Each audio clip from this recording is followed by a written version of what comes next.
Welcome, everyone. Thank you very much for coming, even though it's already quite late today and you're probably after many sessions or workshops. So thanks again. I'm Koclega and I work at Microsoft in Vedbeck, at Microsoft Development Center Copenhagen. And this is Tomasz. Yeah, I'm Tomasz Truszkiewicz. I'm in as well infrastructure team at CC. Okay, so thank you again for coming and welcome to about NAV deployment. So there are sessions when we cover the deployment to Azure, try to cover both, as probably some of you, at least are interested only in deploying on-prem, and maybe if you didn't even look at our deployment tools we added in the SharePoint for 2013. Try to prove that they're also useful for on-prem deployment. Hopefully will convince you to give it a shot. So we'll start with a short introduction to PowerShell.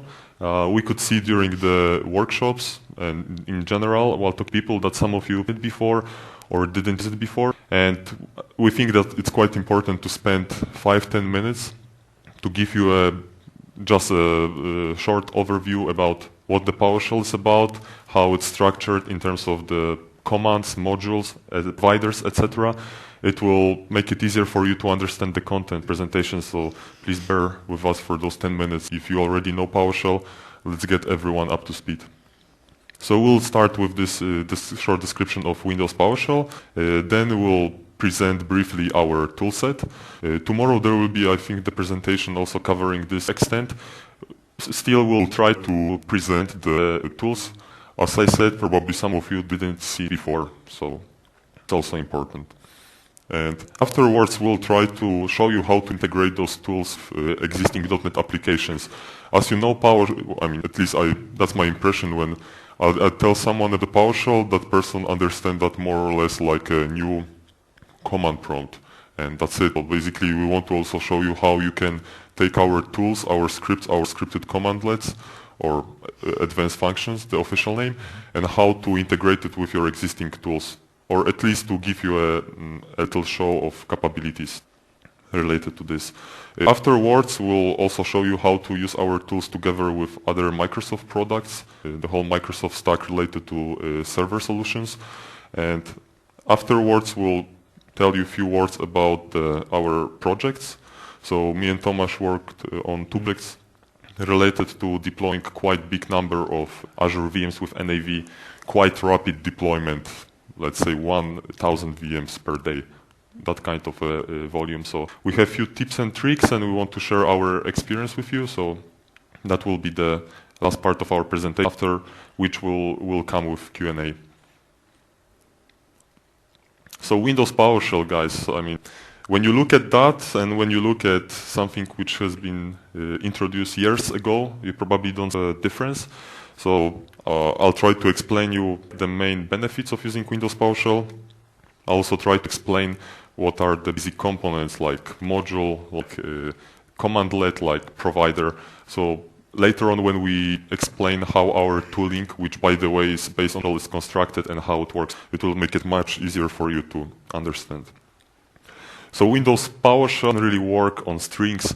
So as you remember, in all good days, you could pass the string as a parameter for the method or the function, let's say CD, and it treated this as a string. In PowerShell, you're in a completely new everything case on .NET. So any input data you provide is treated as a full .NET object. It's never just a string. I'll demonstrate to you a few examples about this right now. Before I show it to you, I want to explain also how the PowerShell is constructed. So it comes with a set of commandlets. A commandlet can be treated like a separate function, independent on others or dependent on others.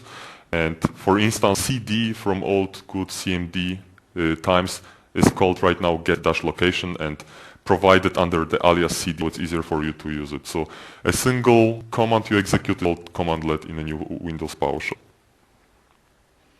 And another benefit of the PowerShell is the common way of inserting commands, parameters, passing values between parameters in the pipeline.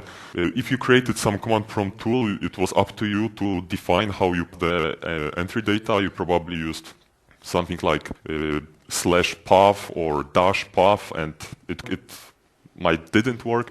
So in PowerShell, it's all diced. So maybe let's do a little demo. It won't take long. I just want to give you an overview of those main benefits I just mentioned.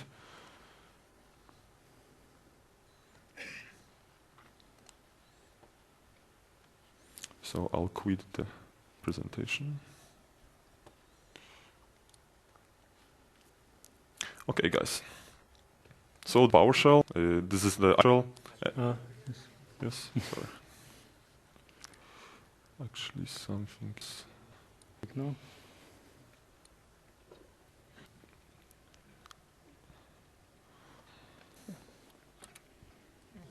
Drag it to the other side.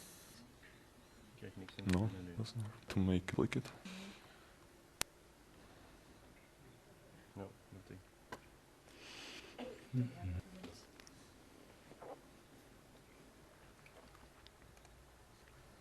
Okay. I won't see anything on my screen, so understand me.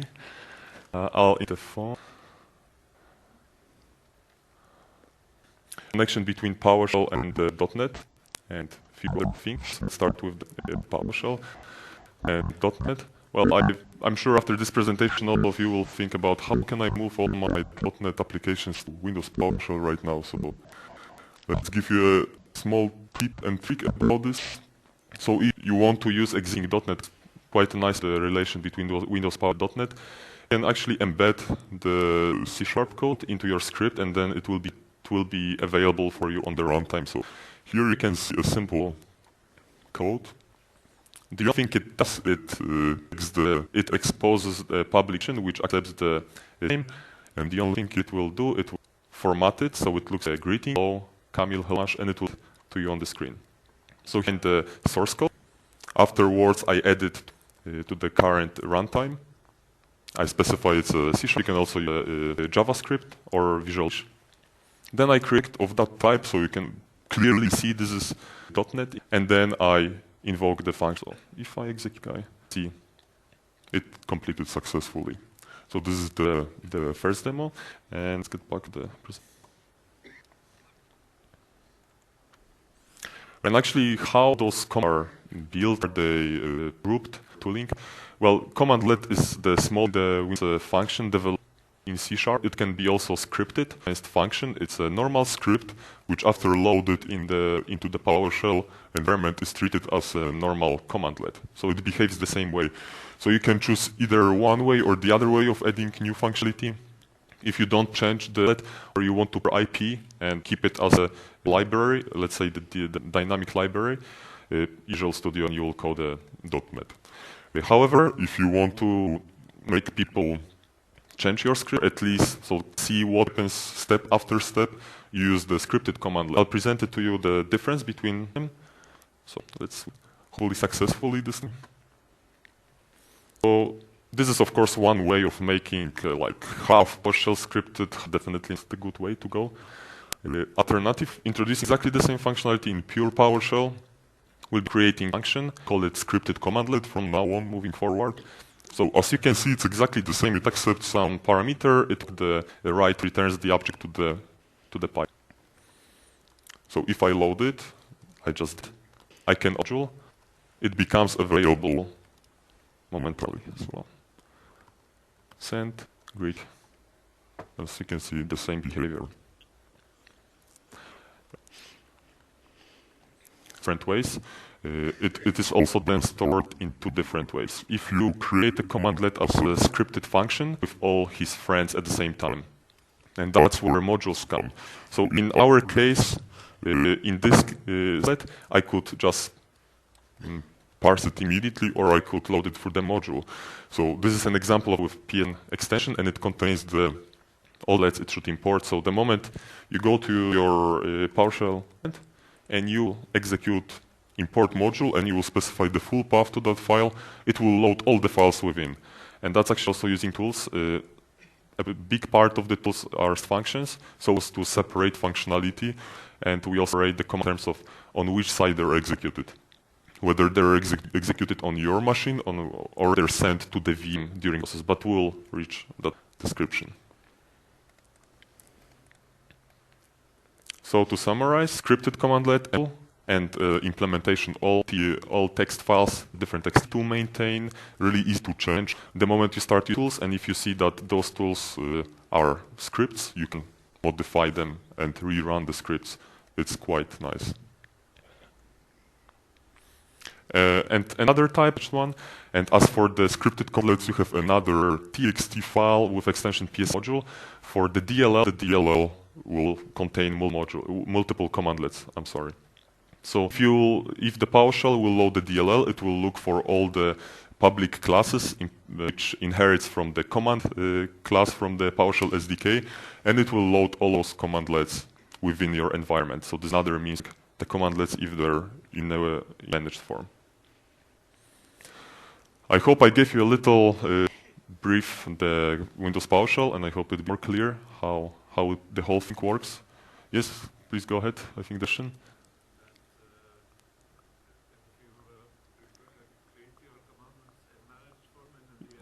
Yeah.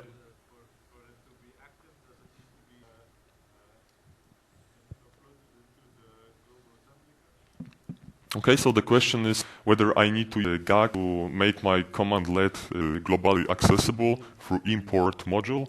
So actually, the PowerShell uses some different. There are modules and there are snap-ins.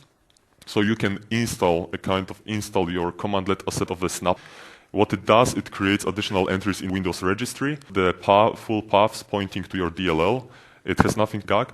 And then what happens is whenever you use, instead of import module, add -ps snap in commandlet, you will spy just that particular name to the DLL, and thanks to the registry entries, it will be found automatically. So that's the recommended way. Of course, different ways. This is one of those. The other one is some location which contains all the modules. You can add your own, and then in the startup, it will be loaded. Okay, so let's switch to the main topic, our deployment tools. We gave an introduction on Windows PowerShell. Now we will try to explain you what were the challenges we could foresee for people trying to go to Cloud V, trying to deploy. Well, the first problem we've seen was that Azure is really a new thing for some of you. So it would be really nice to kind of hide the all new words like storage account, like endpoints, like virtual nets in the Windows world. So that was the first criteria for success and one of the goals for the project. Try to make it easier for you to switch to Azure. The second was to provide some end-to-end scripts. So basically by using our tools and having just NAV DVD on your hard drive, after running our scripts, after 40 minutes, you end up with a full running NAV deployment with click once, giving copy of remote installation of Windows client, with the web client, with the endpoints for the services, with everything fully running with just one button. So that was the goal. And of course, we had to solve some problems, for instance, making completely UI-less, making it in the user profile being loaded at the same time. Because, for instance, if you spin up a new VM and you in with the user, it doesn't have the user profile, it does those specific user folders. So some of MSIs or some of installers don't have the situation too well. And we wanted to make it really start. You just spin up a new machine from sysprept image and you run our script. Definitely, it's also time consuming to volume. So of course you don't want to make 50 per VM. You want to have a process, just iterate, invoke some function 50 times and done specific configuration on 50 VMs. So that goes to make it generic, so it suits needs of multiples of deployment, and to make it possible to run multiple times without ends within a subscription. So Microsoft Dynamics NAV provides, they're available on the NVD in Windows PowerShell folder, in a subfolder. Feel free to take a look after the presentation. Benefits of using them. As I said, Windows Azure, don't worry anymore in the beginning. Of course, as you move forward, we'll take a look at the description of how we do things. You will take a look at scripts to understand the process fully. If you want to host hundreds of VMs, you need to understand the process, but in the first run, it will be much easier. All of the commandlets we implemented are building blocks. So on one of the next slides, I'll present to you the structure. What we started with were building blocks to allow operations necessary for deployment complete, and then we're going up the tree, trying to all of those guys in higher level. Those building blocks can be used by NView. You can modify them. You can use it as on-prem as well. And because most of them are scripted advanced functions, you can modify the content. As if you want to, by default, have 2 different NAVs instead of feel to add 1 line, and you end up with 2 instances. I think more difficult than this. It's automatable. As I said, you have just NAV DVD, you execute a script, everything is done for you, and it's really with a lot of verbose messages. So I think you end up with 15,000 of descriptions of options, which I really see that it's really detailed. And the user interface will show you later in the presentation how kind of a front end, because I can't believe most of you will decide to stay in that PowerShell ICE for the time. You will probably try to integrate that PowerShell something more. It might be some ASP.NET website, it might be some .NET application, that's probably what you, or use System Center together with our scripts. We'll cover it later. Yeah. So I'll write briefly of link.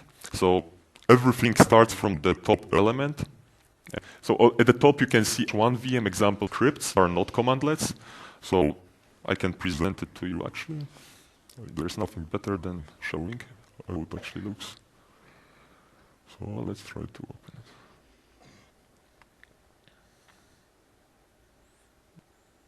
This is our tooling. And so it's not just the scripts we created. There are some parts of the product changed to allow this fully automated process.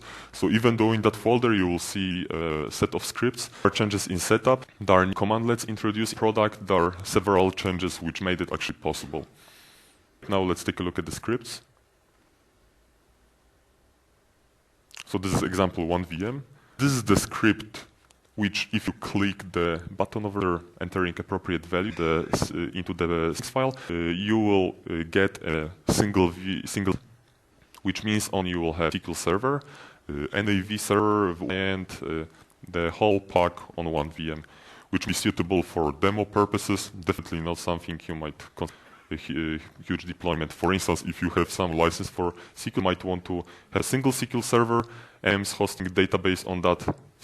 And that's when you use 2 VM setup. So those files differ in a way that in example 1, we deploy everything on the same machine. The 2 VM, there's one machine which has the server and the second which contains the presentation. So you can see this is the script at the top, and go lower, you can see that it's like a tree structure. In the bottom, you will find something like add window wall, port rule, or other similar really basic operations. And those are the building blocks you can use as you wish.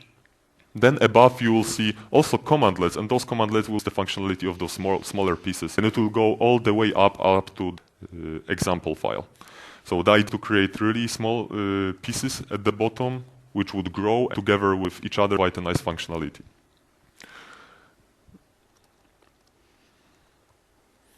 So how module is structured? As I explained to you in the beginning, commandlets are included in the PowerShell module. And we deploy NAV. What happens basically is that to create a new, and then of course, how does it happen that we use operations on those remote VMs? Never open remote desktop. So that was another criteria. No remote desktop, one click of the button on the mouse. And what we use is the PowerShell remote connection and PowerShell remoting. Basically, we have an endpoint, the VM. So we open session. We transfer some of those scripts. We created some of those commandlets together with NAVD, together with the prerequisites. And then basically we use that script to load the module already on the remote VM and use the commandlets on the remote VM to operations. So we had to make it nice and clean. We wanted to have a clear separation between operations you execute on that while deploy a VM to the cloud and on the remote VM. So that's why you can see that we have scripts. This is something I just showed you, example 1 VM executing end-to-end deployment. The next module is NAV administration. And that module is used only on the VM. So anytime we open to the remote VM, we update the content of that pack. So basically we open a session and then the whole NAV admin module lands on the remote machine. So that module it will be on the remote, never on the client from which you deploy NAV. The next module contains functionality on your machine. So that might be something like, let's say, creating a certificate. For instance, specify certificate the web client to provide SSL will generate it for you. And on your machine, there's no reason to do it remotely. So we'll create it and we'll do it. So this is the division Then the next file is the node administrators, not really maybe too meaningful name, but if you look at let's get back to that slide over here. The second level, you can see the scripts kind of differ from those building. They start with how to. This is even not recommended for the commandlets, and we use those on purpose. So those are building blocks.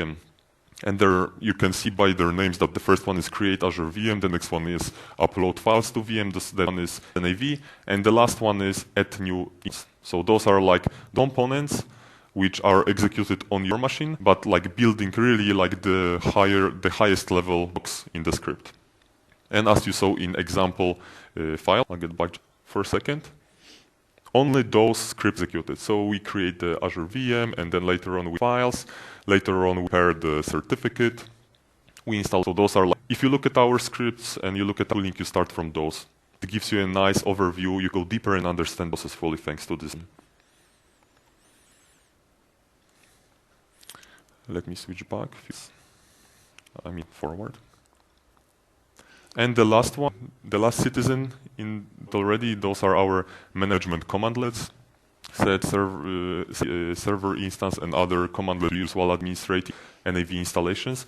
As I said, we introduced some changes, new NAV company or others which we had to introduce to make the process fully automated are in the manage and are in the DLL. So that's also a kind of a part of the deployment tools. And I already mentioned that we support two different changes. In the first one, we have a single VM to host together with the database, so you will have SQL Server. And of course, if you plan to use some sizes of VMs on cloud, like small size having 1.75 gigabytes of memory, this is probably not something for you. On the other hand, if you want to present some try NAVs with SQL Express, and NAV, and performance might not be the biggest concern for you, then this is something you will consider. So everything on a single box or two box configuration. So first run you create both, and then another VMs. So you can basically, in the second deployment, you will create another NAV2 instance, which to a running machine with SQL Server. So basically in that topology, you host a SQL host shared between multiple instances hosting NAV. And now, well, we are talking about Azure all the time here, and I promised you that we'll think on-prem. So what this is about. So this is the process I want to explain. When we first create them, then we upload files, operations. What happens on-prem? Actually, on-prem, that process won't really differ, right? You'll upload, you will still install the product. What difference is how you create the VM. So this is the only piece which differs. And in terms of, you will tell Azure, please give me new. Use this new shiny Windows 2012 with SQL Server Azure Gallery image. And that, of course, is ported so easily, right? Because we have REST API that web service Azure exposes in the first place, at least fully support, which will later on. So what I will demonstrate to you is that how to use our scripts on-prem and whether they actually. So you can see I out the first element. So the only thing to demonstrate and to prove that I'm actually working against a VM will use high and to make to start for the first time a new machine. So let's see how this. Okay, so this is my Hyper-V. I'll boot it up, and you will see that it means it's been hibernated vanilla server, as I'll be presenting a single VM deployment on-prem. Let it start, and we'll get back here. You will see that it will ask me for the product key, which I don't remember, and other things. Hopefully will pass. Meanwhile, I'll prepare my PowerShell environment just to save some time.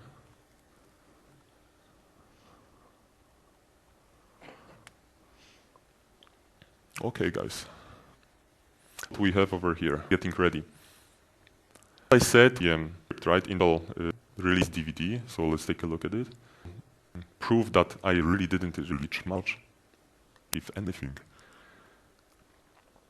So there's example 1 VM. And as you can see, it executes all those operations one after another. And you can see that exactly here.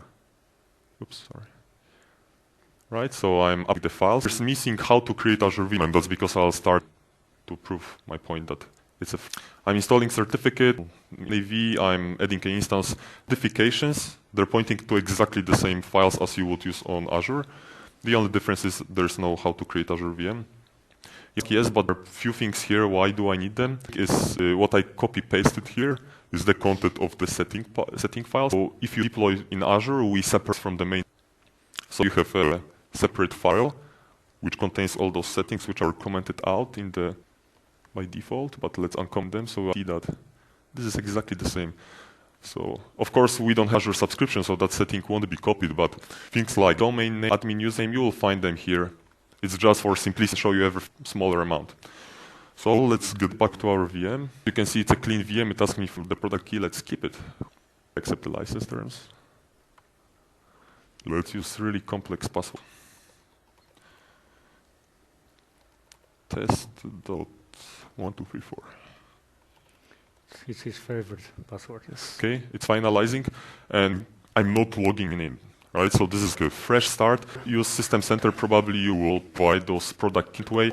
Also, you will automatically join the domain. But I'm logging in, so I'm not making any modifications on the VM. And what I have, you can see I also have few more VMs. It's actually quite powerful notebook. I have the domain controller, where I'm not the functional domain controller. However, I'm using the DHCP server, so I know the IP of that new machine immediately, so I know it's 10.0.0.2. Let's get back to the scripts.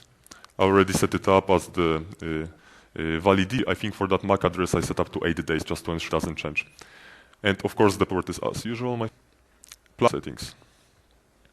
Let's change the view and let's start it. Well, access denied, and that's because I'm not running as admin. So let's run as admin. Sorry for delay.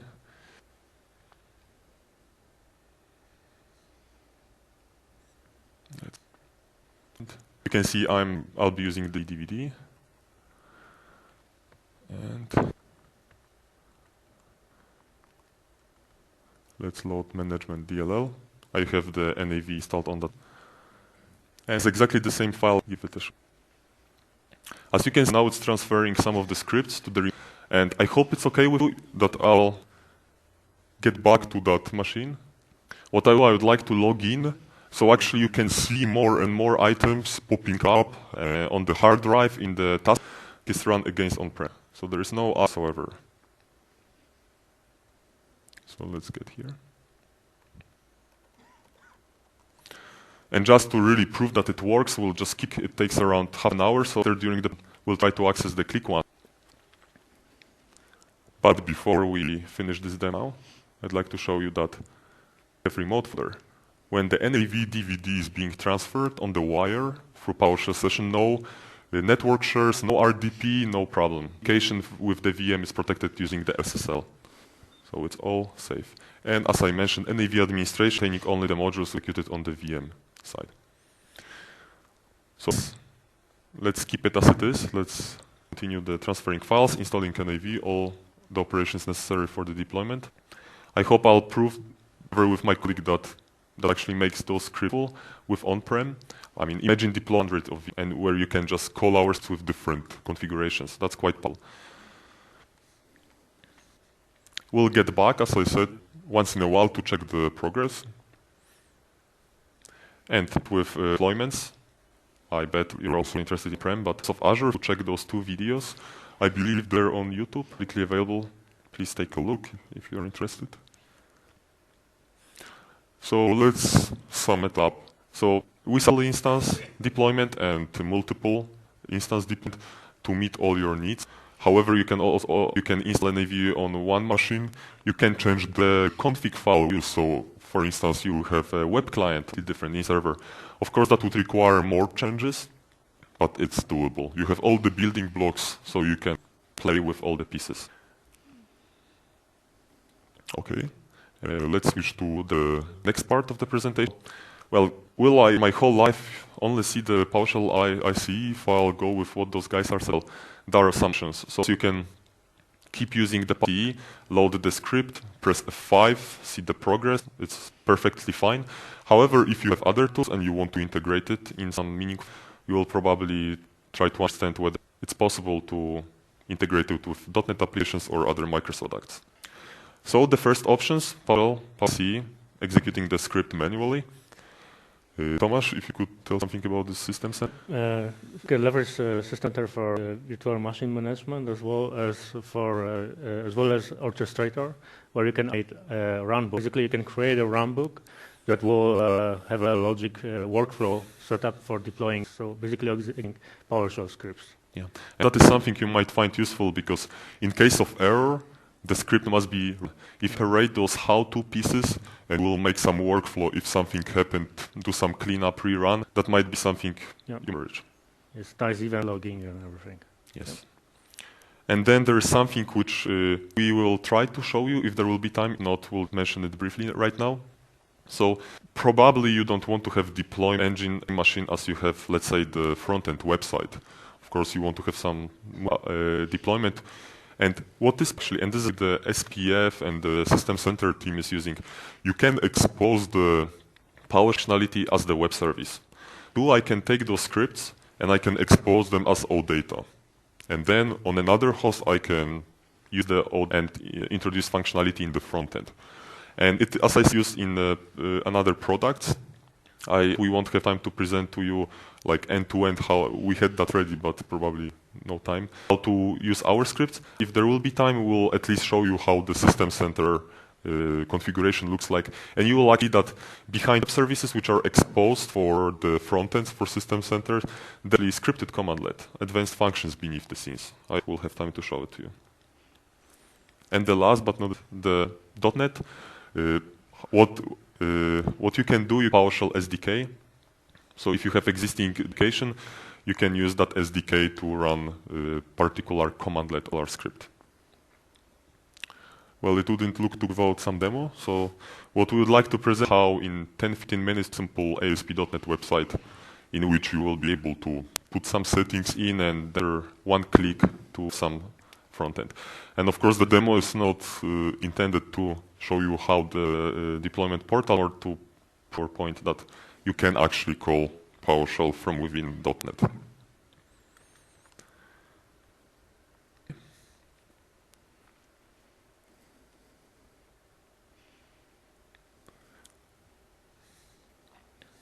So where is the created ASP MVC4 framework application? Clicking on project and select more. It's available from MSDN. It gives you in a MVC way a ready web to get it out of the box. We use it so we don't spend time on those pieces like user authentication and separation between model view controller. The code, guys. So let's start. So I'll try to make it quick. That's why I have some code snippets here. I bet you're not so much interested into elements like models. You're more interested into PowerShell. So let's try to do this fast. So I'll start by adding a new model. So store information about the DB and also in the database. So I'll create a new class, deployment models.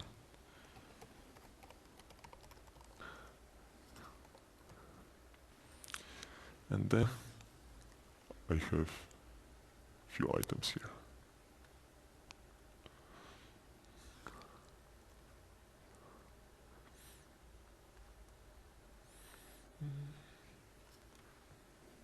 Sorry, I'm a little just because I see it on the side screen. Okay. So the first class is for storing the details about the deployment. As you can see, like objects like properties as service name, password, and AV admin password. And as you can see by the try, we decided to make available for the end user. So what we'll do later in the process, we'll go to our set, we'll comp those values so they're provided on the runtime by the user. first one.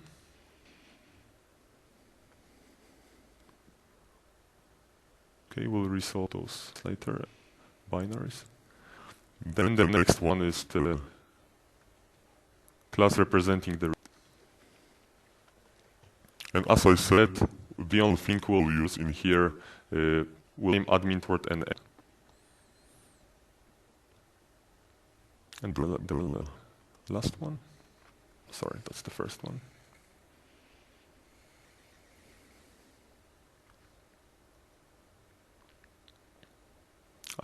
We have all the modules in place. This model, Exactly. Of course, we need to present some result to the user, so when the operation completes, we'll have a nice state with of the deployment which just succeeded. We still have some problems here. I think this is some missing library. Let's see.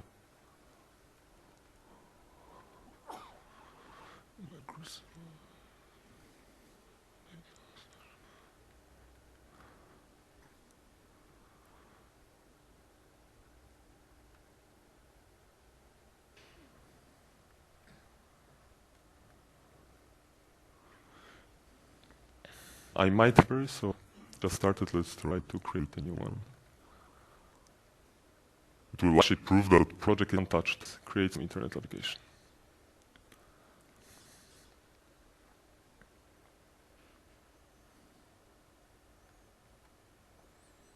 Again.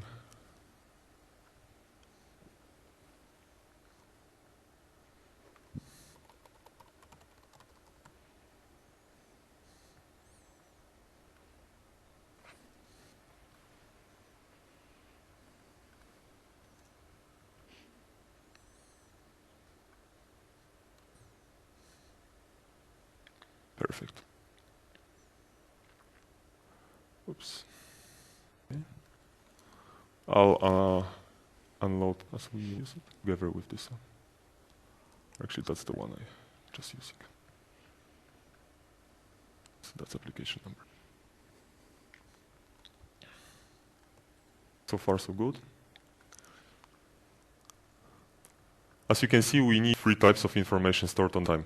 The information user will create a new VM, the information about completed deployment, and the information about the operation, whether it succeeded, whether it failed, so in appropriate form. Okay, yeah, let's compile more so we see issues. And this is the main piece. Now we'll add the possible for running the PowerShell itself. Before we do the PowerShell SDK, and as this is Windows and I have PowerShell on it, I can find it quite easily.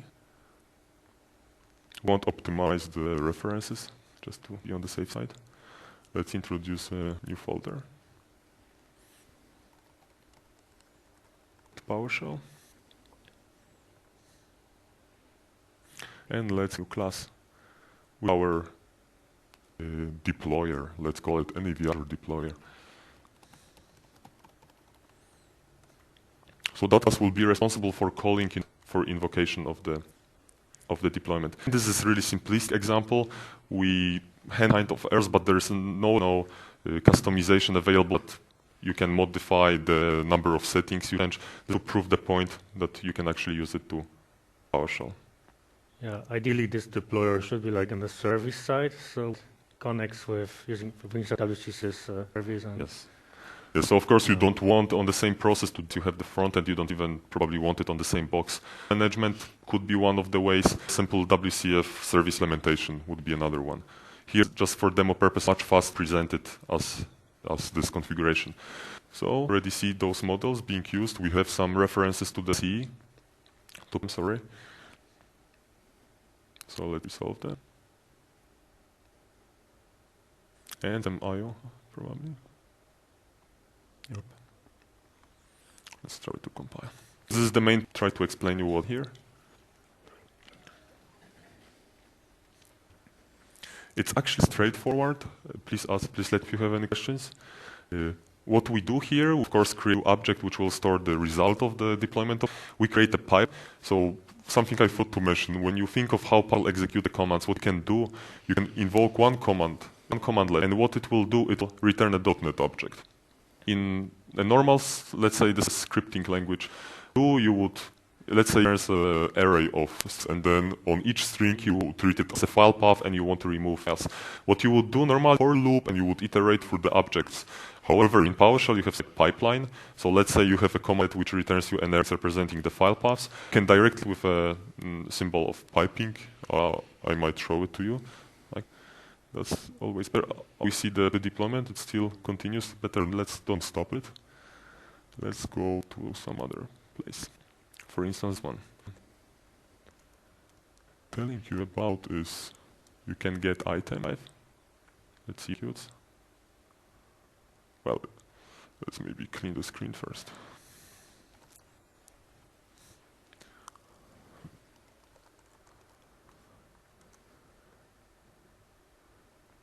Probably not the best place to look at that. So we see more than one.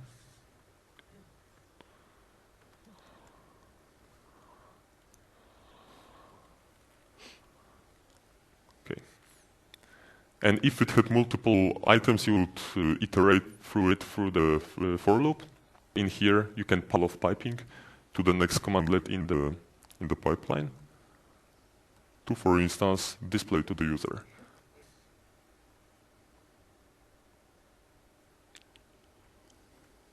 And as you can see, instead of returned, it was not returned to the standard output, it's passed to another commandlet. The other commandlet expected a string object, so because it was string, you can see that that commandlet returns some complex .NET object. What it did, it invoked toString function and returned the result to the user. It's quite powerful. This is something we use. So we create the run space. And now, as I said, we'll decide right now what settings will be customizable, can be changed for site. In our case, we'll make the name of the VM, the password for the administrator, and the first super user in an NAV system to be chosen on the website. Of course, you can extend that list if you want. Right now, those settings, and again, I won't modify anything in this window. Let's use another one. So let's open completely clean. I need two scripts which I'll be using in my project and make customizations. Same folder, DVD. And as you can see, I already entered some value. I won't go through what is the remaining. I just want to show you that some of those will be modified along the way. To make sure that provided, and there's some validation in our tooling, we'll comment them out. So we actually ensure they're provided in the process.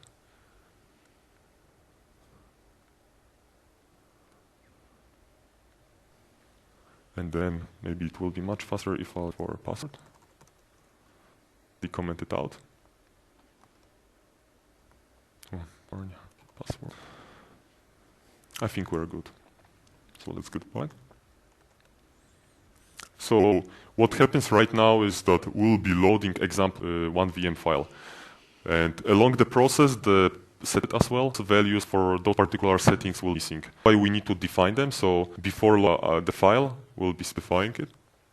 If you decide not to comment them out, you should do it after you execute the script so they're not overwritten.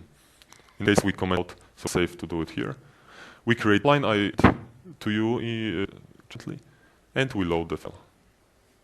Specify what kind of script should be read. I add it to the pipeline as a next command to build it, and I basically pass the whole source code. And I use the pipeline functionality because look at ours. This is just an example, right? So what we do, turn not perfectly. Let me show you. The NAV server instance. As you can see here, we don't return perfect, really easily to be used in other tools. It can be easily changed. I can create a new object here. Then set variables, set the properties on the object equal to those information like URL or other properties. However, unchanged. So what I do, in the code, I pipe it to out. It will wait for all those strings to come in the pipeline, and it will construct one string, and it will return it as the object, the demo. And exception handling in case of errors. I'll skip it for now because we're running a little bit out of time. They need the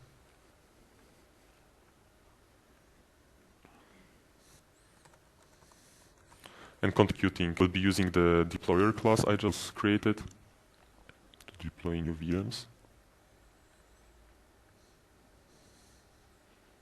Okay.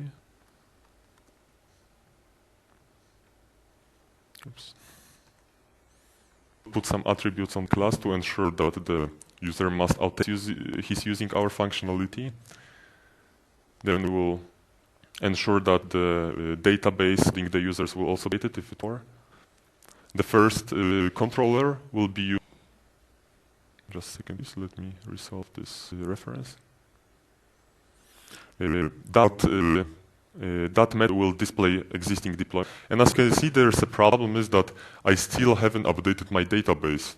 So with the new class, and then the entity framework creates the tables in the SQL Server to store the deployments. We'll do it in a second. We'll keep it as complete implementation controllers.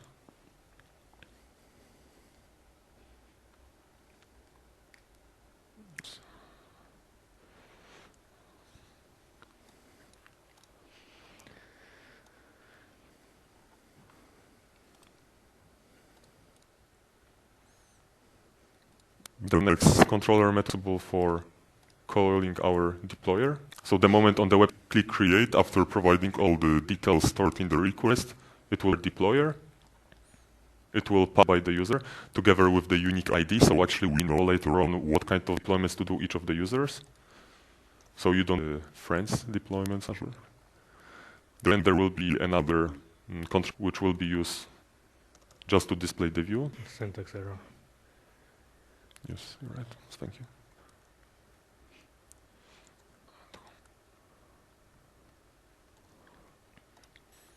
The next one will be invoked on the to get the content for the view when the operation completes, where you will get info succeeded. And I think the last one is the full class, which we don't need. Okay.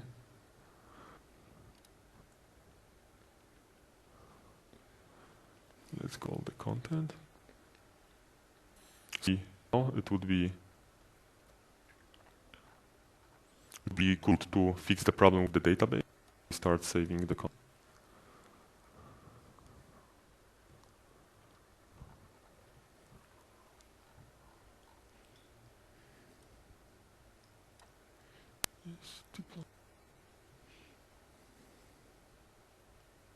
So the view as it's required. So the first one will be index, and that index will show you all the available. You can see I can choose the prop class as a model for the view. And here I'll state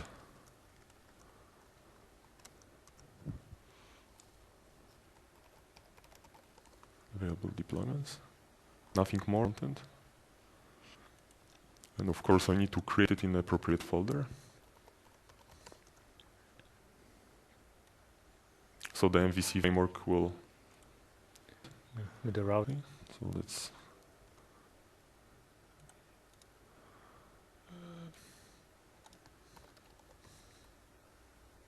deployment.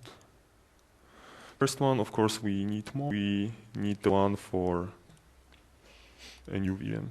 So another, and let's call it create.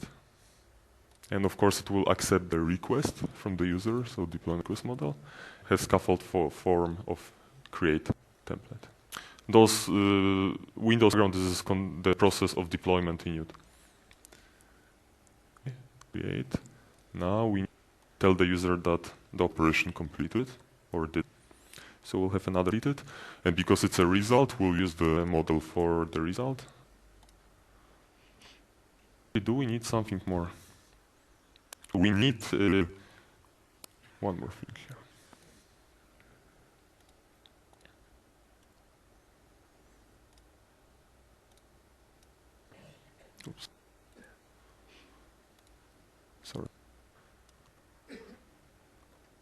We need another create. Okay, create is already completed. We can see it here. Sorry for that.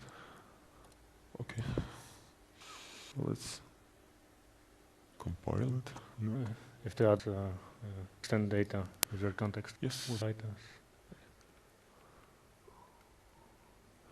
With PowerShell, we have modules. It's an accounts model. And as you can see, it's profiles. Apart from this, we want in the database to store the information about the deployments. And those are the deployments we other classes. Let's to compile.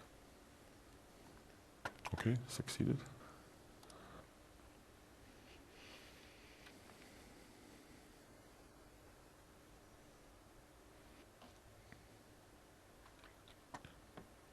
You can see that there are no deployments really, right? I mean, we can see contact, about, and home. So let's get back for a second and let's modify the layout of the application. So I think the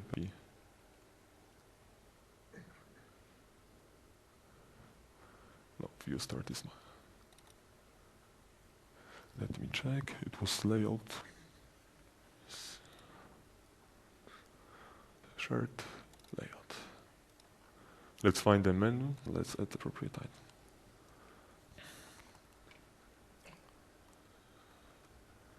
So we'll add a new link.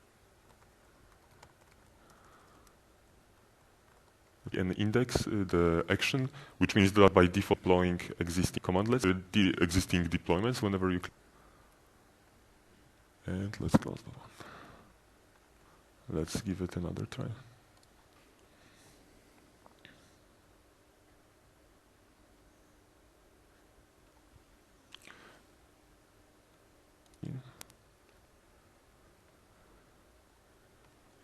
Meanwhile, I'll double check. Don't have this.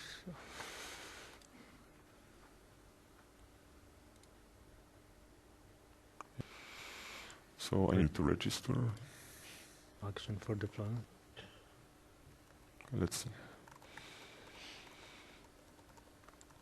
Yes, create. And I can see there's still an LC. Are you starting the right?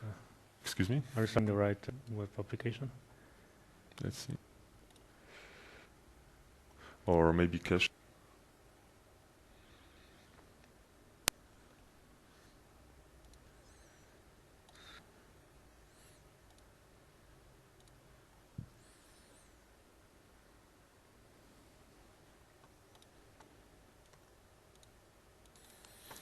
Let's look at the code.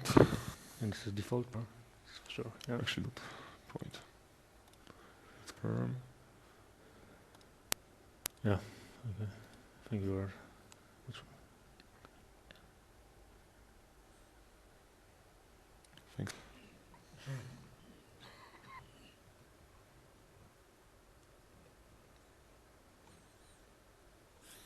Okay, you can see that the deployment is here.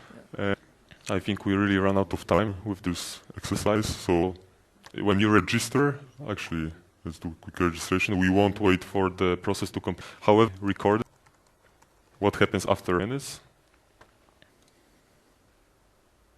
Wow, let's double check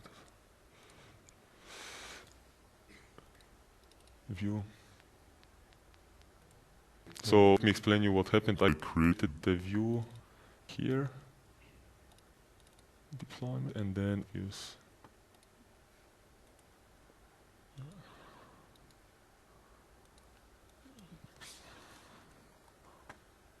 There's an index. yes. Let's remove that guy. Deployment.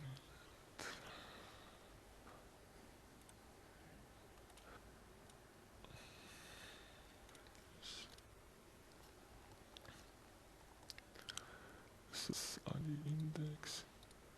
Moment result. It contains the deployments and it's let's add. Okay. And then let's just make sure that this is deployment index deployment.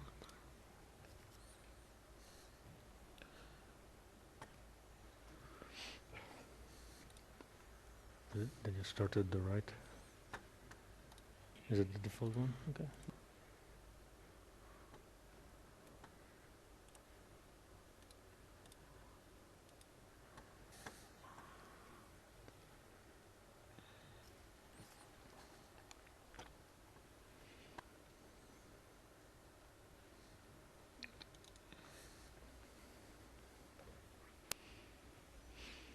If right now it won't work, I think we'll get back to this after all content. Let's log in with. Okay. I don't know, probably some caching problem. So you can see I have VMs. If I click create, and actually let's switch to the movie. It will show the whole process. After I register,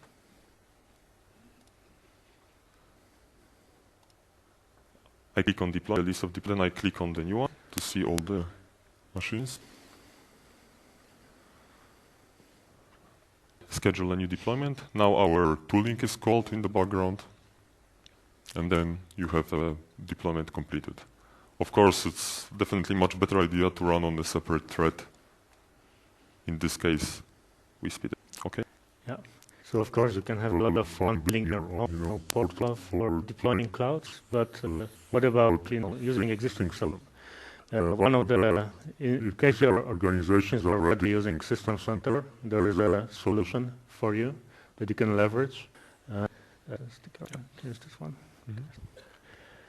Mm-hmm. Have you heard about Windows Azure Packs? This is a set of tools released by Windows, the Azure team. That enables you to bring your Azure experience into your own data center. So, if you don't know the details, let's go into it and find out about the Windows Azure Pack. So, Windows Azure Pack is, as I mentioned before, it delivers Windows Azure technologies to your center, on-premise data center. It offers rich self multi-tenant experience. And the most important thing is this pack comes for free for this one. It integrates well with System Center, and under the hood it uses System Center Virtual Machine Manager for deploying virtual machines for sites, databases, and other services. The difference between Azure Portal is there's also for administrators, where you can go in and configure subscriptions for users, so we can enable different services for different teams. So why build this pack? It's because we have this vision that we want to deliver one and platform experience, and this enables you to kind of join these two worlds, like Microsoft Cloud offer, Windows Private Data Center. What's the difference in Windows and Windows Azure Pack deployment? So see on the top, Windows Azure offers a subscriber service portal, where you can go in, log in, and manage your cloud. Azure Pack, you have this enter portal, and on top of that you have this administrator where you can create users, you can create different services, you can different service providers, and the management API is from the cloud is moved to on-prem, and it's the same that it's using. And all those existing Windows Azure services, virtual machines, the websites, databases, all those services are moved to the cloud, and all this is utilized by System Center, the whole System Center package. Yeah. And I'd like to add that Tomasz mentioned the same. And if you look at Azure commandlets, this is Azure PowerShell package module. You can actually see that there are more and more commandlets which work both on Azure and with Azure Pack on-prem. So we can see that what's happening is that the compatibility is kept for both platforms, for on-prem and cloud. So when that process there is a really nice chance that with limited changes, you'll call our commandlets against Azure. Already right now, commandlets like get Azure Subnet, get Azure VM, or new Azure can be also called against on-prem installation of Azure. So it's already happening. And you can see that the names of commandlets differ, but actually just alias pointing to the same logic within the DLL. Yeah, thanks. So in order to build this solution on your on-premise infrastructure, you need system center components. One of them is machine manager. Virtual machine is a tool that you can easily manage your physical and virtual infrastructure, networks, and now even Gallery items, so machine templates. And there's another service created which is called Service Provider Foundation. This is a service that interacts with Virtual Machine Manager and exposes services to cloud management portal. So through this portal, you can request, create new VMs, and create new websites, and so on. So let's how we can get there? What's there, right? So this portal, it's different than the one we have on cloud. It's you can customize it. You can add your specific content, your specific service provider extension. I will show this later in demo. And leverage System Center for virtual machine management and create different images with your with NAV. Like when let's say if you are doing some deployments on customer when you have test site or training, then you can easily spin up very quickly an image from the gallery and you have environment up and running. And of course, you can leverage Sister Orchestrator. We released a NAV where you can actually monitor the health of NAV deployments. And as we talked before, you can also use Order, which is a tool that automates all scripting. You can create a workflow. You can create a basically that runs a number of scripts for you. So let's say you can create a run, really have a call that's it creates like 10 machines or more, depending. In my demo, before we go to demo, I would like to talk about my deployment, the local machine. So on one, I have this is a domain, and the second machine is virtual machine. It has a center installation of Virtual Machine Manager, Service Provider Foundation, and it also hosts a SQL Server. Third machine, front end, it's we have the Windows Azure pack deployed. Of course, this is just it's not a recommended deployment scenario. You can find more information on MSDN how to deploy Azure for like large scale. And in this diagram, there's a NAV host, but I have everything running on my laptop, so I can't connect a physical machine to my environment. So there will be only 3 machines demo. Okay, so where can I connect? There's remote desktop. It was. Sure.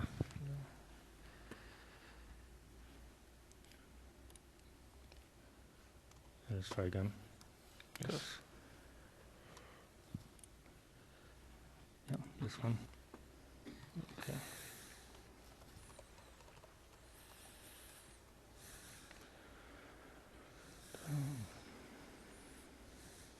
Let's wait a minute.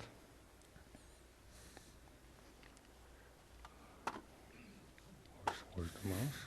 Okay.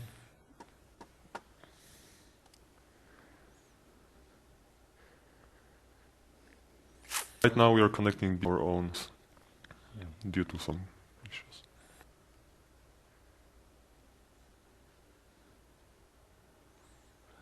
Let's go. Okay, so as you can see on my machine, I have 3 VMs running, one for System Center components, one for network, and so I'm already connected here. So this is a Windows Azure portal for administrators, and you can add items like VM clouds, NAV deployment, our custom extension. So this shows you how you can actually, how you can build, how you can actually support with your specific needs. And in this portal, you can as well configure connection to your virtual machine manager, and we have one already connected. So in virtual, you can actually organize all the resources in cloud. So you can, for each like customer or private for your deployment, so you can create a different clouds and different people will have different access. And this is here in kind of the plans. Maybe we have time, or maybe I will not create and on have much time. Now I'll actually go and show you tenant portal. So this is like similar to what you get. And this is all hosted on our machines. Please don't be misled by the URL on-prem here. Yeah. There is no network connection. Exactly. So I have some user here. Hold on.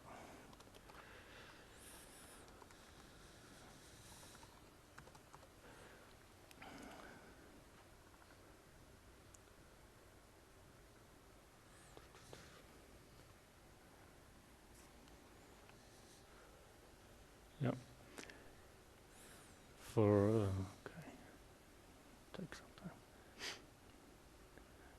I think if I were using the proper deployment guidelines, it will run faster. Yeah, so this user has two plans added, like System Center and NAV deployment extension.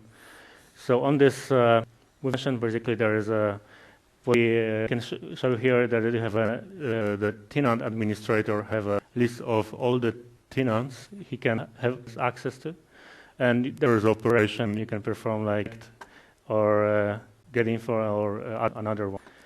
And of course you can also, if you want to create dual machines, you can do it right from here. Currently I don't have any image loaded because of missing physical servers, but this is like very similar to sizing from sizing point of view we have on Azure. So you can also, okay, let's go. Maybe keep that. Yeah, okay. So I think we don't have time to do more, but go to the presentation URL in presentation and find out more about the Azure Pack. The first version was released a year ago, and the latest version was released with Windows 2012 release. Yes, and with every version there are new resources support. For example, available only in Azure is already available as well. Yeah, what I also mentioned that Azure Pack enables you to become a service provider, so you can also provide like NAV deployments for external organizations. I think there's a domain company that added extension for domain management. So from within this portal, you can and request a custom domain request. Before we proceed, I'd like to show you the result of the deployment. If I see this. As you can see, it completed. It took quite some time. It completed 20. So let's access the click ones. We'll skip the Windows client if it works and work on the other client.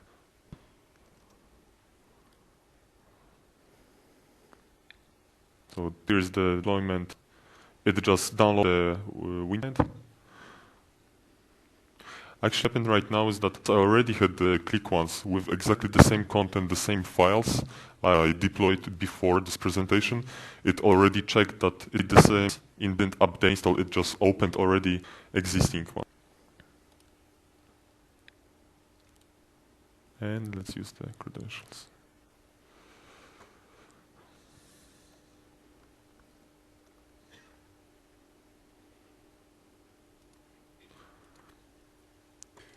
Which we never logged into. Not this one.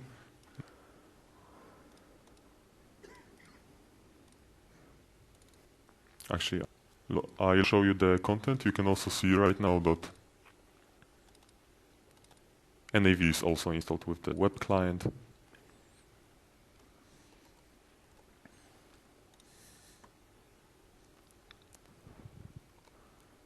Is running. So the whole solution, any click within the. Sorry for. Okay. Yeah. Great. So that will be it for Azure Pack. So let's talk about our experience with how we were deploying NAV high scale for Convert US, and we're delivering 1,000 VMs. And for NAV workshop, which you can actually you can practice it here during this NAVTechDays. So why we did this?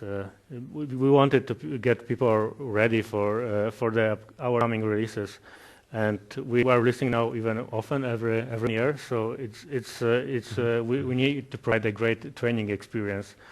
And having the ability to NAV online, and it's pretty good.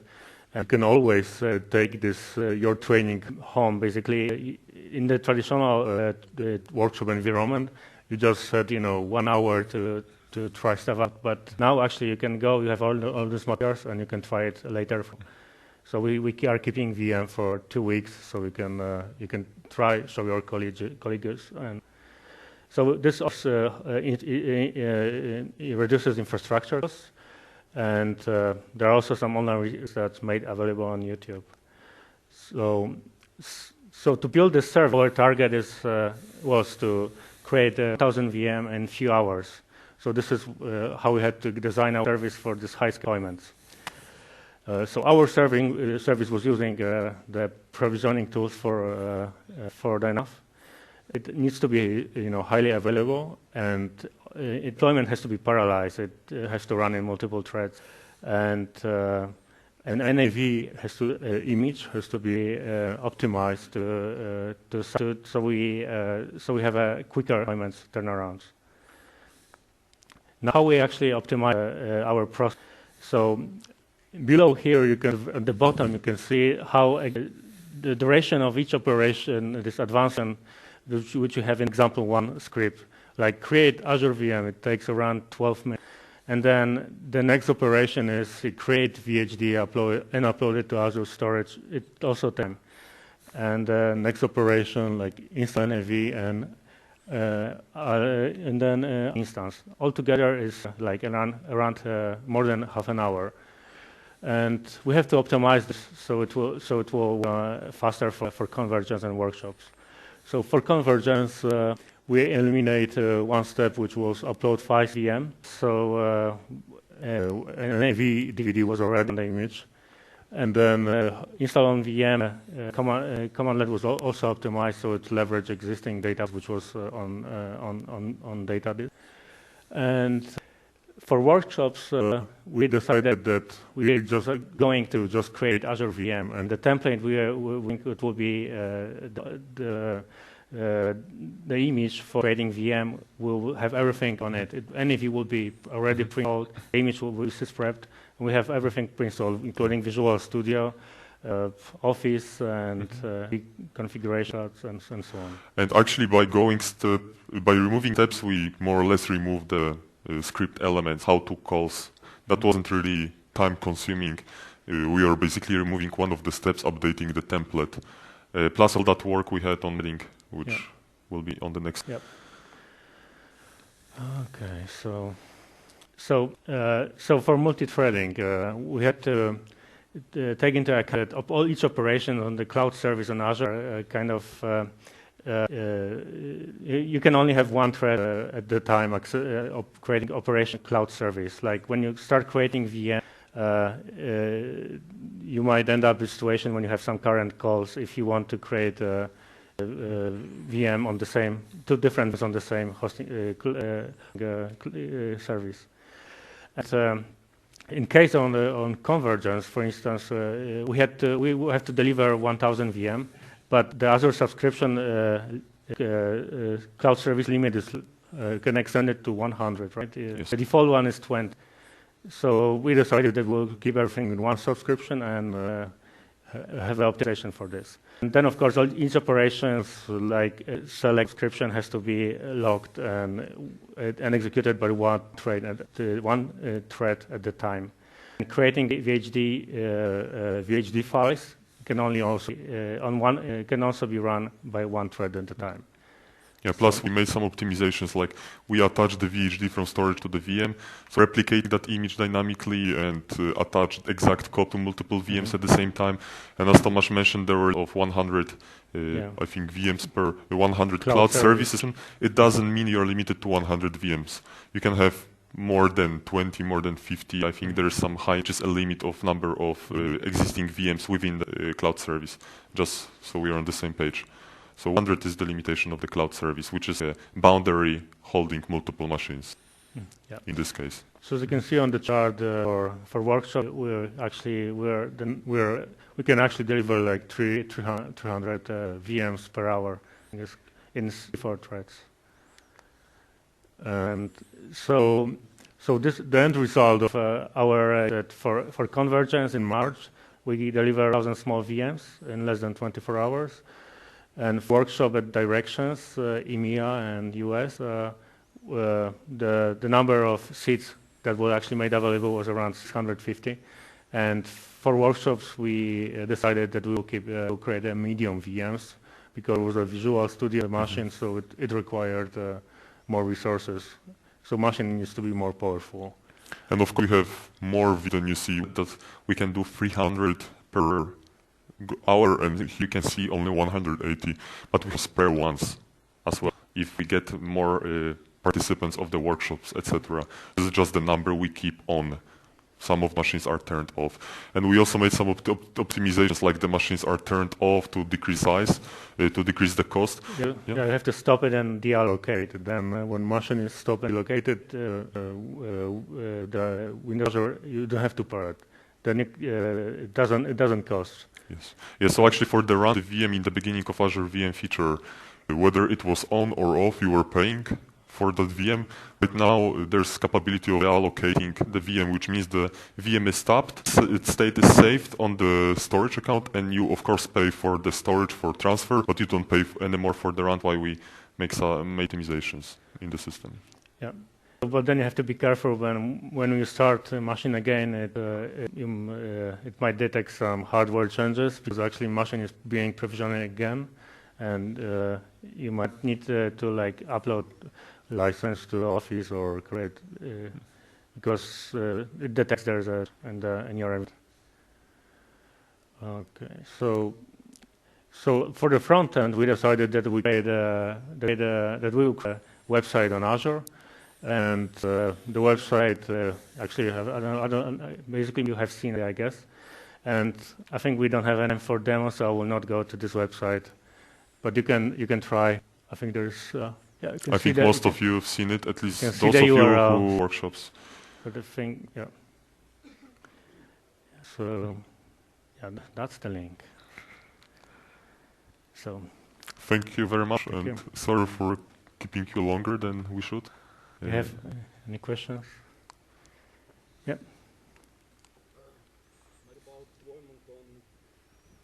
Hello. Hi. My question on 2 machines. Is it to deploy NAV database, not on separate virtual machine, but directly on the Azure service? But we are talking about, right? Yes, I'm talking about Azure. Okay, so our scripts expect that one of the specifying the configuration contains SQL pre-installed. We use SQL Server on Azure VM. That's the configuration, but of course you can modify this if you want. But if you run our SAMP, it will deploy 2 VMs, so we won't default the SQL database, or SQL Azure will use the SQL Server. That's our recommended set. Does it answer your question? I think you wanted to ask SQL Azure. I mean, SQL Azure, yeah, without have second virtual SQL Server instance. Oh, okay. So of course we support a single machine. I mentioned that you can have a single SQL server with multiple databases, right? So in that case, I the script. So on the second deployment on machine with the NAV, while you will keep reusing the one which already contains spaces. So of course it is possible that you can have a single. And the new machines you create contain on NAV product. Thank you.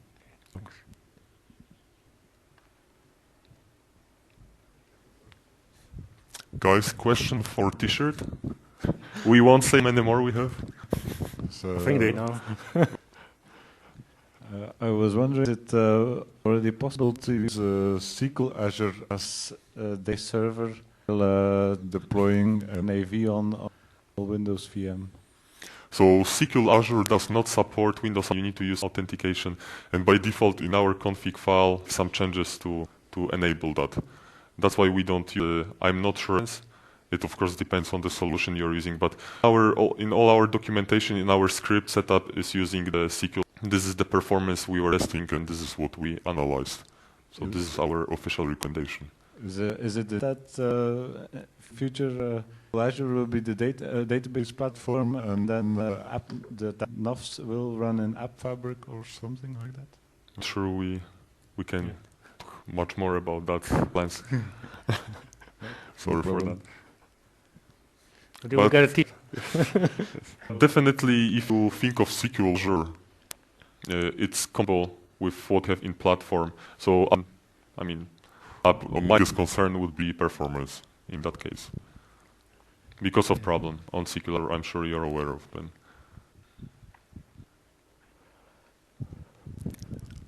Any more questions? Yes? When you were running the PowerShell script, Yes? you were running as an administrator. Correct. And you were running the website, doing the same thing, you were not administrator. How was that handled? How can you run the website without an administrator? I think it's some. Yeah, I think I did the app pool setup, and the default one was running as admin for the simplicity, so I don't need custom user and login.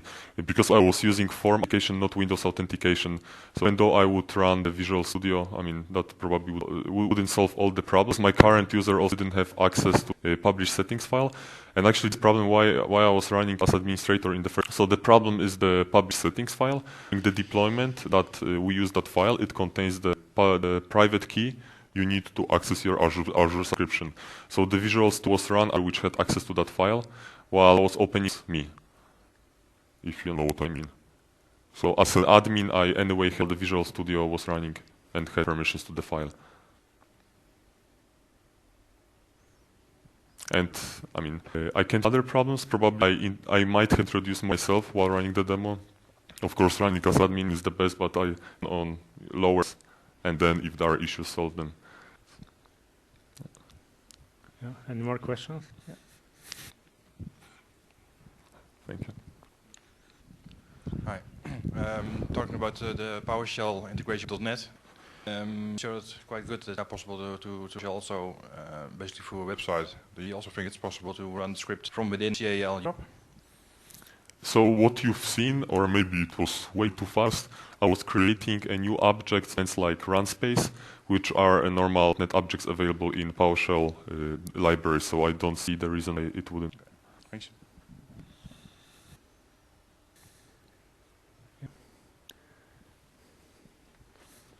We have one. Yes. Do you plan to include a sample of PowerShell? Okay, that's a good. So by default, in the 2VM deployment, it's especially important deployment. We use workgroups. We don't use the. However, Azure commandlet support adding to the domain automatically. There's definitely some room for improvement to introduce. However, it would require some changes in those smaller blocks. How-to pieces, that would be a change, but it is doable. It is definitely doable. The commandlet responsible for creating a new Azure VM has appropriate switches where you get the name and password for the domain administrator and the edit. The only step you might want to do yourself is domain controller. So first you would go and you would VM, install this promo, the Active Directory, and then use our scripts to deploy the VMs which would use that domain controller. After slides.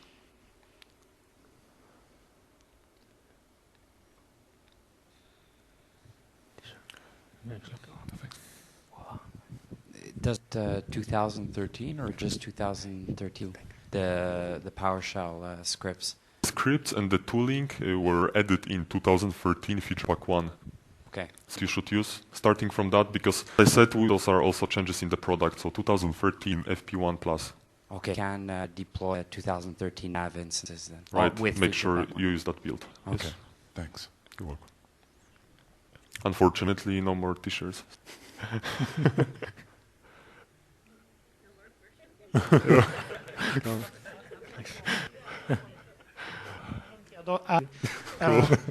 Just regarding samples, do you plan to samples for moving from production to pre-production and development and redo it, the cycling day-to-day management? You mean to deploy on-prem while you test it and then to cloud out Ye- of the box? yeah. If you could explain. Just samples to when we create an environment to copy it in order to make the pre-production and the development environment. Okay. So one option that you make a backup of the database, plus if you add in you put right next to the binaries, and then you call out to those artifacts. But we don't have anything like how to move. So that is something definitely you could create. I'm not aware of for such extension.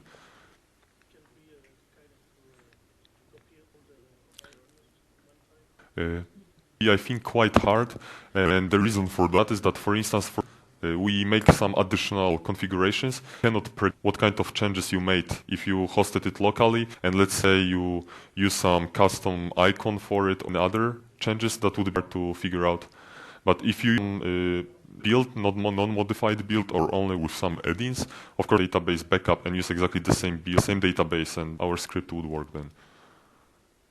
We can discuss it, so I understand fully the problem.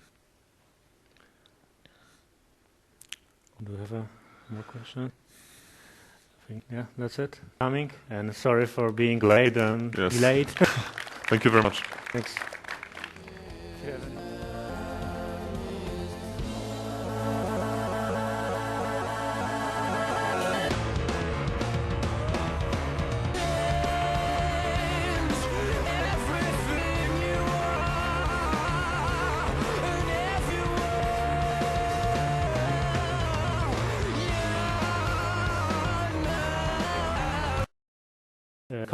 Commandlet was also optimized so it leveraged existing data, which was on data. And for workshops, we decided that we are just going to just create Azure VM, and the template it will be the image for creating VM will have everything on it. Any view will be already pre-installed. The image will be prepped, and we have everything pre-installed, including Visual Studio. Office and configurations and so on. And actually, by removing steps, we more or less remove the script elements, how to calls. That wasn't really time-consuming. We are basically removing one of the steps, updating the template, plus all that work we had on heading, which will be on the next. Yep. Okay, so for multi-threading, we had to take into account that each operation on the cloud service on Azure you can only have one thread at the time of creating operation cloud service. Like when you start creating VM, you might end up in a situation when you have some current calls if you want to create a VM on the same, two different ones on the same hosting service. And, in case on convergence, for instance, we have to deliver 1,000 VM, but the Azure subscription cloud service limit is can extend it to 100, right? Yes. The default one is 20. So we decided that we'll keep everything in one subscription and have the optimization for this. And then, of course, each operations like select subscription has to be logged and executed by one thread at the time. And creating the VHD files can only also can also be run by one thread at a time. Yeah, plus we made some optimizations, like we attached the VHD from storage to the VM, so replicating that image dynamically and attached exact code to multiple VMs at the same time. And as Tomasz mentioned, there were of 100, I think, VMs per 100 cloud services. It doesn't mean you're limited to 100 VMs. You can have more than 20, more than 50. I think there's some high, just a limit of number of existing VMs within the cloud service, just so we are on the same page. So 100 is the limitation of the cloud service, which is a boundary holding multiple machines in this case. So as you can see on the chart for workshop, we can actually deliver like 300 VMs per hour in 4 threads. And so the end result of our for convergence in March, we deliver 1,000 small VMs in less than 24 hours. And for workshop at directions, EMEA and US, the number of seats that were actually made available was around 650. And for workshops, we decided that we will create a medium VMs because it was a Visual Studio machine, so it required more resources. So machine needs to be more powerful. And of course, we have more than you see that we can do 300 per hour, and you can see only 180, but we spare ones as well if we get more participants of the workshops, etc. This is just the number we keep on. Some of machines are turned off. And we also made some optimizations, like the machines are turned off to decrease size, to decrease the cost. Yeah, you have to stop it and deallocate it. Then when machine is stopped and located, the Windows Azure, you don't have to pair it. Then it doesn't cost. Yes. Yes. So actually, for the run the VM in the beginning of Azure VM feature, whether it was on or off, you were paying for that VM. But now there's capability of allocating the VM, which means the VM is stopped, its state is saved on the storage account, and you of course pay for the storage for transfer, but you don't pay anymore for the run. Why we make some optimizations in the system. Yeah. But then you have to be careful when you start a machine again. It might detect some hardware changes because actually machine is being provisioned again, and you might need to like upload license to Office or create because it detects there's a in your. Okay, so for the front end, we decided that we made that we will create a website on Azure. And the website actually basically you have seen it, I guess. And I think we don't have any for demo, so I will not go to this website. But you can try. I think there's. Yeah, I think most of you have seen it, at least those of you who workshops. But the thing, yeah. So, yeah, that's the link. So. Thank you very much, and sorry for keeping you longer than we should. Do you have any questions? Yep. Hello. Hi. My question on 2 machines. Yeah, is it to deploy NAV database, not on separate virtual machine, but directly on the Azure service? But we are talking about, right? Yes, I'm talking about Azure. Okay, so our scripts expect that one of the specifying the configuration contains SQL pre-installed. We use SQL Server on Azure VM. That's the configuration. But of course, you can modify this if you want.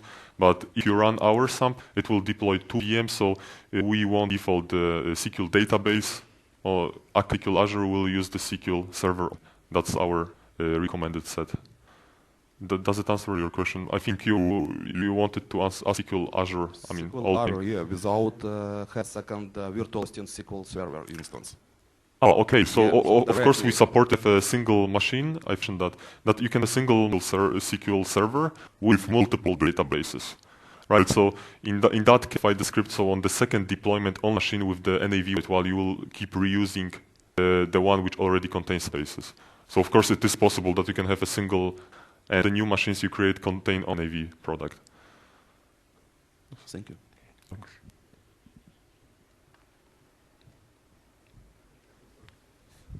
Guys, question for T-shirt. We won't say many more we have. So, I think they know. I was wondering, is it already possible to use SQL Azure as the server deploying NAV on Windows VM? So SQL Azure does not support Windows. You need to use authentication, and by default in our config file some changes to enable that. That's why we don't use. I'm not sure It of course depends on the solution you're using, but in all our documentation, in our script setup is using the SQL. This is the performance we were testing, and this is what we analyzed. So this is our official recommendation. Is it that future Azure will be the database platform, and then the NAVs will run in App Fabric or something like that? I'm sure we can talk much more about that plans. Sorry for that. But definitely, if you think of SQL Azure, it's compatible with what we have in platform. So, I mean, my biggest concern would be performance in that case, because of problem on SQL. I'm sure you're aware of them.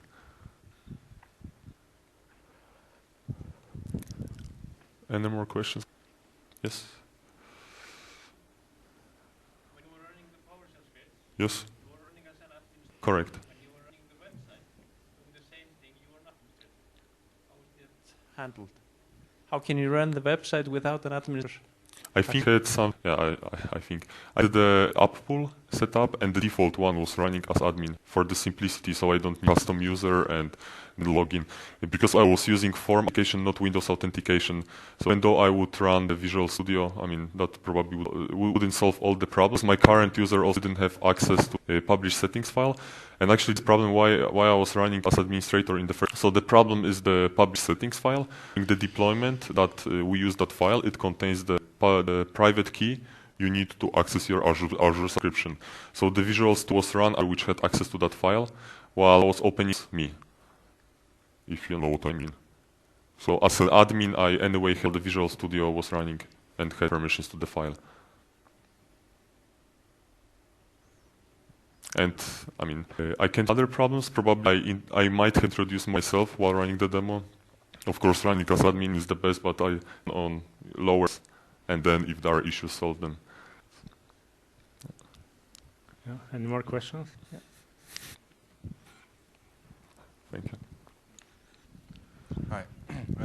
Talking about the PowerShell integration with .NET, sure it's quite good that it's possible to also basically through a website. Do you also think it's possible to run the script from within CAL? So what you've seen, or maybe it was way too fast, I was creating a new object, and like run space, which are a normal .NET objects available in PowerShell library. So I don't see the reason it wouldn't. Thanks.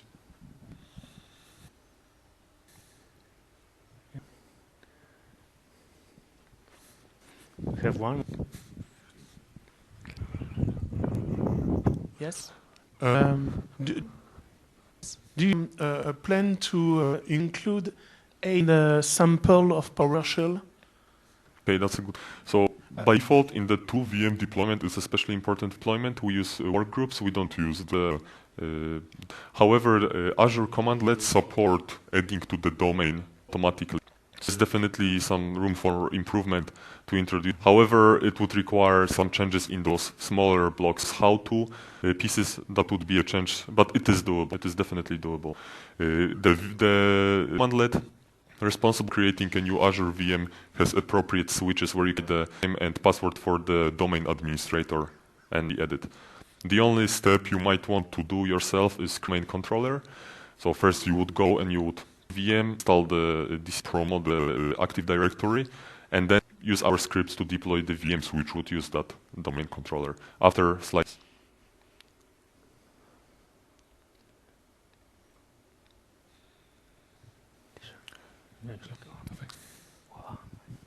Does 2013 or just 2013 the PowerShell scripts? Scripts and the tooling were added in 2013 feature pack 1.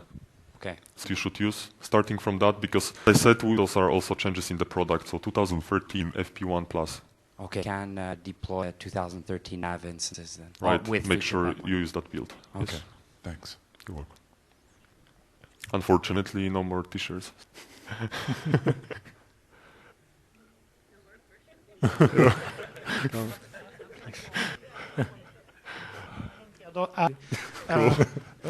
Just regarding samples, do you plan to pause for moving from production to pre-production and development and redo it, the cycling day-to-day management.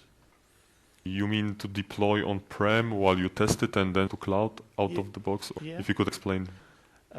Just samples to when we create an environment to copy in order to make the pre-production and the development environment. Okay. So one option that you make a backup of the database, plus if you add-ins, you put right next to the binaries, and then you call out to those artifacts. But we don't have anything like how to move. So that is something definitely you could create. I'm not aware of for such extension.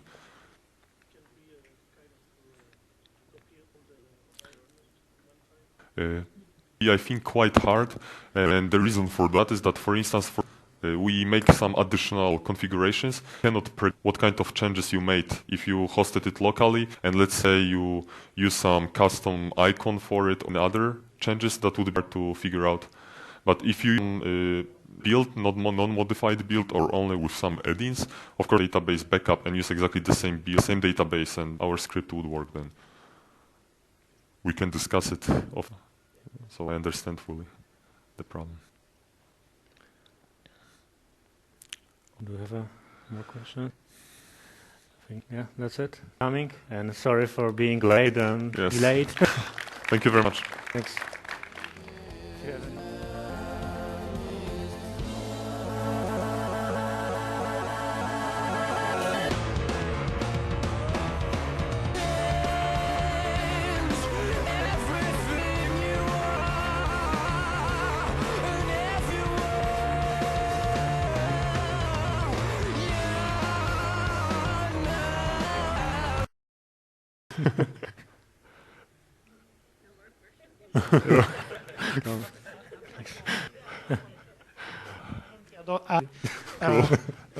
Just regarding samples, do you plan to samples for moving from production to pre-production and development and redo it, the cycling of day-to-day management?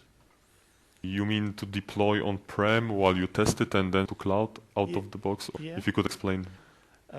Just samples to when we create an environment to copy in order to make the pre-production and the development environment. Okay.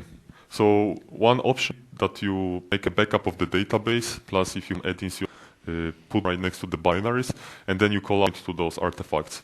But we don't have anything like how to move. So that is something definitely you could create. I'm not aware of for such extension.